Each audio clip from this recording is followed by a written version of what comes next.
T. Welcome to the Command Post. You know what it is. Post up.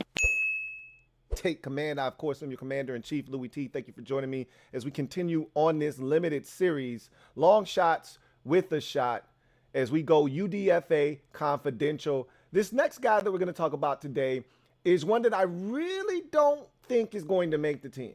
And I don't like his odds to make the team per se. However, much like Mason Brooks, I'm not going to discount him because he's here for a reason. And that reason gives him a shot. And so today we're talking about wide receiver Brycen Tremayne out of Stanford, big guy. And I think they're looking for a bigger body receiver. There's no guarantee that a big body receiver makes this team, although I think it's going to be pretty tough to unseat Marcus Kemp. I think we're just kind of dismissing him like, oh, okay, he doesn't have to be here, which he doesn't. But they brought him here and they signed him in the offseason for a reason.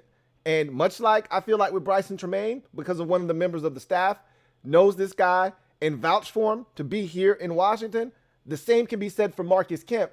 And the guy that vouched for Marcus Kemp has more power and more influence over the roster than the guy that has vouched for Brycen Tremayne, if you understand what I'm saying. So with that said, let's talk about Brycen Tremayne and look at him as a UDFA and his confidential.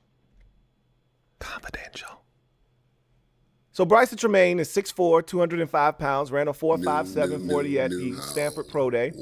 He's a redshirt senior, walked on at Stanford in 2018 and received a scholarship in 2020. So much like Mitchell Tinsley, he's a self-made guy. You know, this wasn't a 3, 4, 5-star recruit coming out of high school, you know, wildly heralded, comes in and dominates the college scene. That's part of the reason you don't get drafted a lot of times is, you know, obviously, you know, the skills or the traits rather have to be somewhat lacking. The production, you know, there has to be some reason, but a lot of times for these guys, they either were late bloomers or, you know, they're self-made, man. And, you know, Mitchell Tinsley is a self-made guy. So is Brycen Tremayne. Walked on in 2018 and earned a scholarship in 2020. So started the 2021 season with a touchdown in each of the first 5 games of the season before a gruesome ankle injury ended his season. We're going to talk more about that. But that 2021 season for Brycen Tremayne had the potential to be the season that would have gotten him drafted. Honestly speaking, he got off to a torrid start. That pace he was on, he was going to have double-digit touchdowns. He was going to have probably over 1,000 yards receiving that year. It was trending in that direction, and then the injury came, and it changed everything. And unfortunately for him, I don't think he ever really got back to that level that he was playing at. And the offense was never, you know, back to that level that he, you know, was a part of in that 2021 season. They were awful in 2022. And so he never really got to produce the numbers, which leads us to this final bullet point here. You know, recorded 100 or more yards in only one game in his collegiate career, and that actually was the final game of his college career against BYU. And he put up 100 yards. It was like 11 catches, 140 yards or whatever in that game. It was a really solid performance. That's the one that I really, you know, was looking for because it was his biggest output. So I wanted to see what those, you know, catches and yards and things of that nature look like. But, you know, look at his career numbers, 74 catches for 1,017 yards and 11 touchdowns. That's one season for most good college football players. You don't have to be great to post those types of numbers. Mitchell Tinsley had that in 1 year at Western Kentucky, his junior season. So that's a year for most college receivers. That's his entire career. So there's not a lot there to chew on, obviously. So, you know, that's a huge part of the reason why he wasn't drafted, because the measurables say that he should be on someone's roster. And he's a guy that can play special teams, which we'll get to here in a second as we now deep dive into his classifieds. Confidential. So outstanding size and length for the position. When you look at 6'4", you look at 33.5-inch arms, you can't teach that stuff. Either you have it or you don't. He has it. So it makes for a great catch radius. You know, he's a guy that can go outside of his frame, pluck the football. You see him making a lot of tough contested catches with guys right in his hip pocket. And a lot of that has to do with his ability to climb the ladder and go get the football, or to be able to box guys out and use his body as a shield and go and get the football.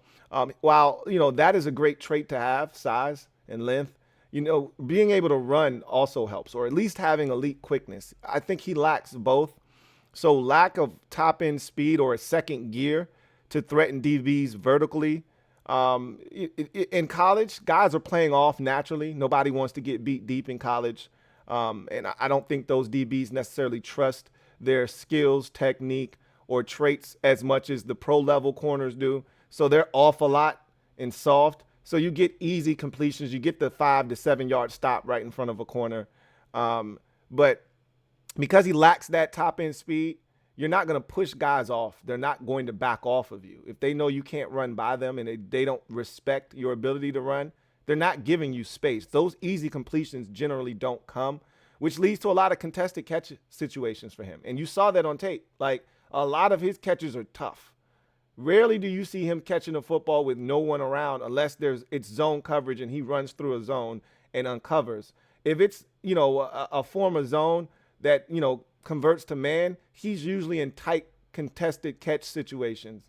And you see that, especially down around the red zone, where essentially teams are playing a form of coverage that's going to convert to man, and now you got to make a tough catch. And you see that with him quite a bit. Good body control, all right, catch and traffic ability and toughness to fight for the football at point of catch. The potential to be an excellent red zone target, it's all there. These are things that get you excited about Brycen Tremayne. Is he has great body control, and again, catching in traffic is an art. It's a skill, because a lot of times you're going to take a shot, and I watched him on tape take shots, catching slants and things of that nature, knowing that a hit was coming, and he didn't flinch, makes the catch.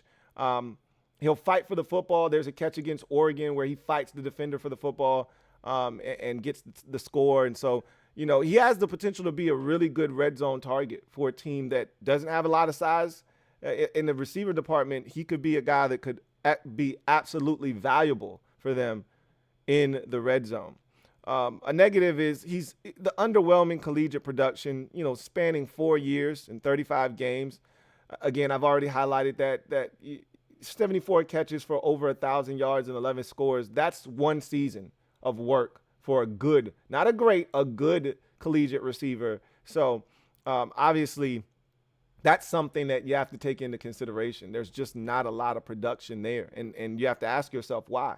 He wasn't hurt the entire time. Now, that gruesome ankle injury, as I mentioned, in what was a really promising season in 2021, is one that you point to and you look at and you say that could have been the year that propelled him to a different stratosphere that may have allowed him to be drafted in the 5th or 6th round instead of going undrafted. But a lot of people thought that injury was career ending. They didn't think he would play football again. So for him to not only come back, but also play and be productive in 2022, his final year in Palo Alto, was actually really something to behold. And then finally, has special teams gunner experience. There were a few tackles on his resume. So this is something that he's done. And again, if you're undrafted, doesn't matter what position you're playing, if you're undrafted, the key to you making the football team is probably going to be your ability to play special teams. That's how you're going to make it on the roster initially.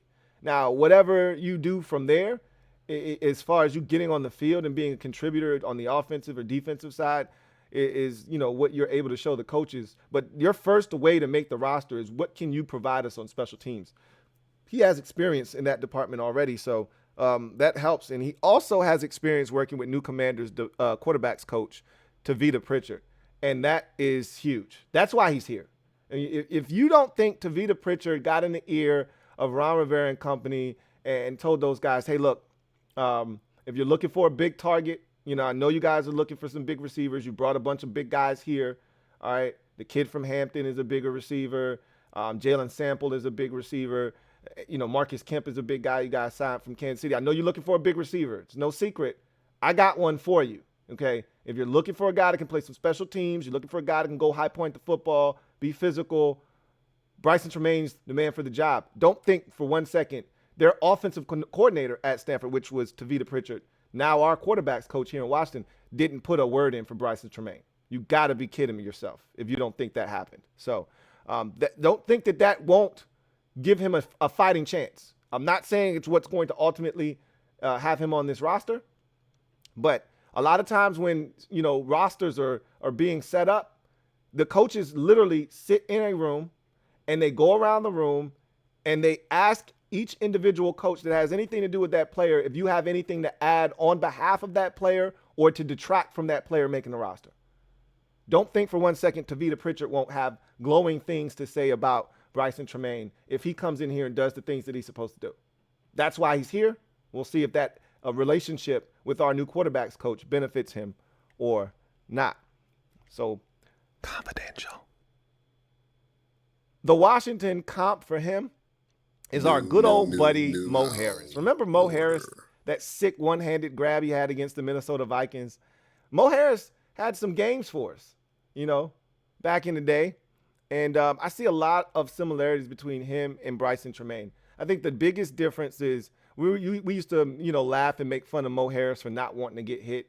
He'd catch the football and find the first patch of grass he could get to. That's not Brycen Tremayne.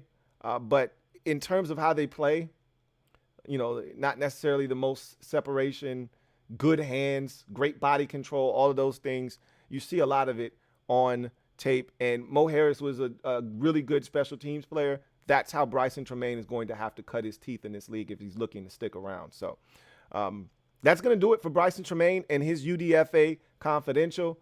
I think this guy is a much longer shot than the others we've talked about, previous to him. He's going to have to not only play his ass off on special teams, but he's also going to have to show that he has worth as a receiver. I don't think it's going to be just good enough because there are other guys that actually have the ability to contribute as receivers.